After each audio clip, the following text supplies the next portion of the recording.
In this video, we'll analytically discuss the preamble, and there is no need to read out the entire preamble. And as such, the very legal, political, social, and economic concepts associated in the preamble must be analyzed in detail. So, the first concept that we would like to analyze, that is both a legal and political concept, and that is the sovereign.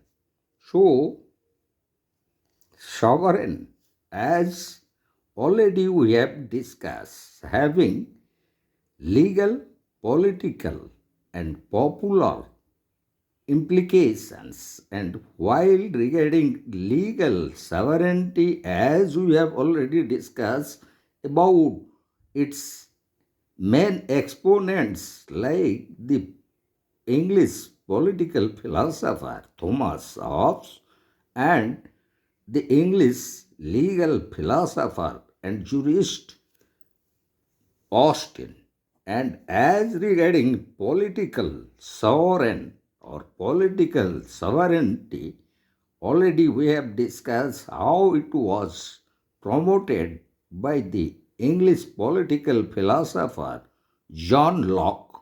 And as regarding popular sovereignty, it was promoted by the French revolutionary political philosopher, and it was precisely according to him is the voice of the people, is voice of the God, as it was expressed by the French political philosopher Jean-Jacques Rousseau. And as regarding in case of the Indian Union, we have accepted political and parliamentary sovereignty, and the very proponent of parliamentary sovereignty was no one but John Locke, the English political philosopher. And as it consists a government which would be responsible to the people, and it otherwise in our parliamentary system is called as collective cabinet responsibility or individual cabinet responsibility. And as in the form of the no confidence motion against the government brought in the lower house of Indian Union, that is House of People or Lok Sabha. And as regarding the very locations of sovereignty, from the very preamble we found the word people. So the people in India are sovereign, and actually at the time of every election, whether it is a general election or by election, it is the people who are really sovereign. So, in India, the very location of sovereignty could be analyzed as the president, who is the head of the state, is the legal sovereign, and as the parliament is the political sovereign, and as the people at the time of election or by election are the popular sovereign. And in spite of that, there are two aspects we found in Indian sovereignty. One is internal, and the second one external sovereignty. So, the Union of India is having full sway and control over all people, individual and citizens associations, unions, and organizations existing or living within the territorial jurisdiction of Indian Union. And as regarding external aspects of sovereignty of the Indian Union, India is free from any outside control, and also it is free from any kind of aggression, invasion, or any kind of outside interference in its internal activities or internal affairs. And now we'll go to the very concept of sovereignty vis-a-vis the dominion status. And as you know, we know the very dominion status as it was promised by the Britishers, but it was given only after the Mountbatten Plan, and that also under Indian Independence Act 1947. And from that period, no doubt, India became a sovereign nation, but still India was considered as a dominion because there was the very process of starting a constituent assembly, and those members of constituent assemblies are elected by the representatives of provincial legislatures and also nominated to the constituent assembly. And so also British governor general or viceroy was still having the head of the Indian state. So it differs from the very concept of sovereignty. As we know, sovereignty is otherwise means absoluteness, inalienable, unlimited, etc. So now we'll go to the very relationship between sovereignty and Commonwealth of nations. So at the time of independent India, as British India was a member of the Commonwealth of nations, which consist all those colonies which were under the British imperialism. So even after independent from the Britishers, most of the colonies they remained as members of Commonwealth of Nations. So also India, and regarding that also, the then Prime Minister of India, led Pandit Jawaharlal Nehru, clarified that in spite of the membership of India in the Commonwealth of Nations, India could not compromise on its sovereign aspects, and it would not be affected its internal and international affairs by any organization of international nature such as Commonwealth of Nations. And now we'll go to the concept of sovereignty versus United Nations organization. And as we know, when the United Nations organization was formed in 1945, India was one of the founding members of United Nations organization. And as regarding sovereignty vis-a-vis United Nations organization, India no doubt a fully independent sovereign nations, and almost all the members of the United Nations organization are all independent sovereign nations. In spite of that, India's sovereignty to some extent could be compromised regarding the very international resolutions, international covenants, international laws enacted in the General Assembly or by other international organizations or agencies. So, in that context, that would be the limitation to the sovereignty of India.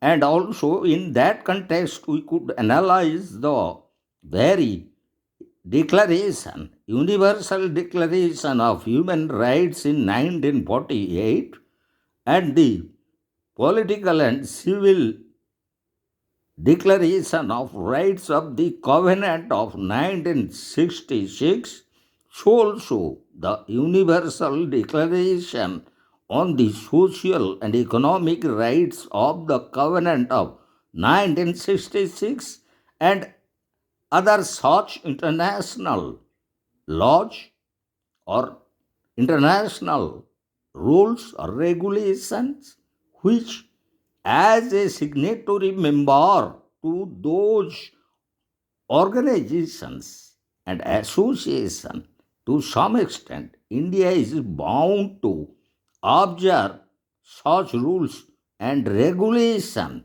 while interacting with the international community.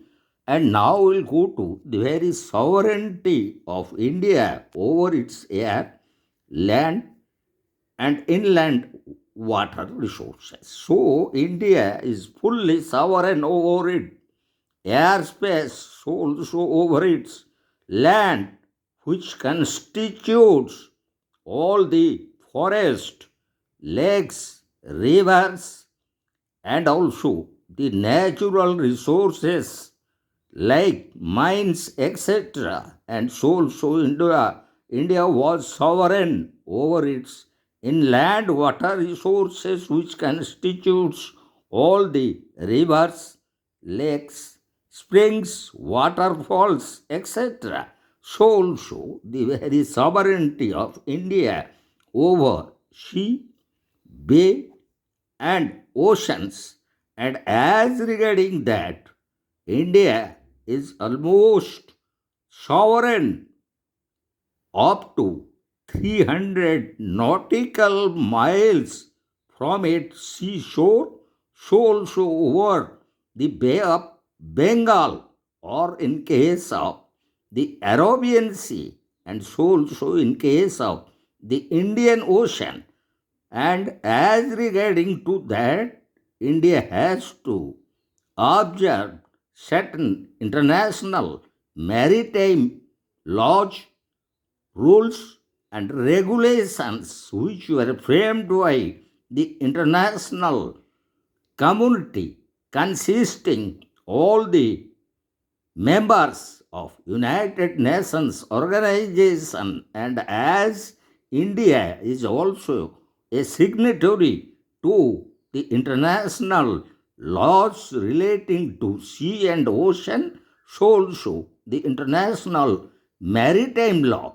And as per the very provisions provided under Article 297, the Indian Union has complete sway over the territorial waters near its seashore, so also on the continental shelf, so also over the marine resources up to 300 nautical miles as it is fixed by the international community of states, while enunciating the very international law of seas.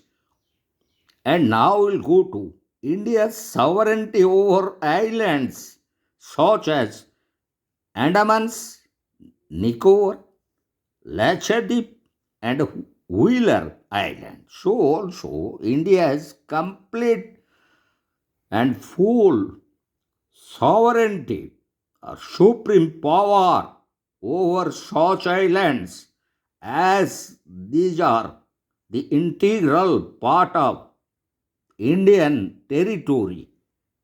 And now we'll go to the very sovereignty over Dakhin Gangotri and other stations in Antarctica.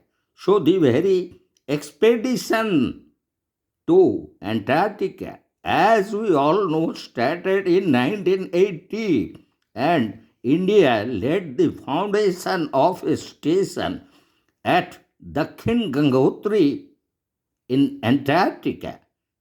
So, India is having full sovereignty over that station in Antarctica. But in spite of that, India's sovereignty is limited to those laws enacted by the international community of nations regarding Antarctica. So also, India's sovereignty in relation to Chandrayaan, and as we know, India has already sent space mission to Chan Moon, and as these are known as Chandrayaan, so in that relation also India has sovereignty over its space missions, and also regarding sovereignty of India in using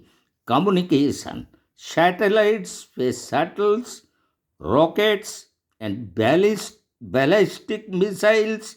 So, in all these cases, India no doubt is sovereign to use. So, in that context, India launched the fast communication satellite INSAT, and so also space shuttles, rockets, and also India experimented ballistic missiles. But in regards to all such, India is having its limitation in regards to the international space and outer space laws which are enacted by the international community of states with United Nations organizations. And now we'll go to India's sovereignty in nuclear research. So, in regards to that, no doubt, India is sovereign in the field of nuclear research. So, in Trombay and also in other areas within Indian Union, India has started research and experiment on uranium and on atomic power generation, and in that context India took the plea that it has its atomic research or nuclear research only for peaceful use. And even in spite of that, India's sovereignty in the field of atomic and nuclear research is to some extent limited by the international laws relating to atomic research, and as to International Atomic Research Agency at Vienna. And in that context, regarding the very concept of sovereignty, we would like to discuss two important leading cases which were declared by our apex court or Supreme Court. So, the first one is Magan Bhai Ishwar Bhai Patel versus Union of India in 1970. The Supreme Court held that India is free from any type of external control, can acquire any foreign territory, so also it can cede a part of the territory to any foreign country. And in our second important leading case, that is Synthetics and Chemicals Limited versus State of Uttar Pradesh in 1990, Supreme Court expressed that State has power to legislate on any subject in conformity with constitutional limitation. So, in this video, we have critically analyzed the very important concept sovereignty as it is mentioned in the preamble regarding the Union of India, and in our upcoming video we will discuss the other most important concept associated with the preamble of India is the socialistic nature or the socialistic pattern of society that India accepted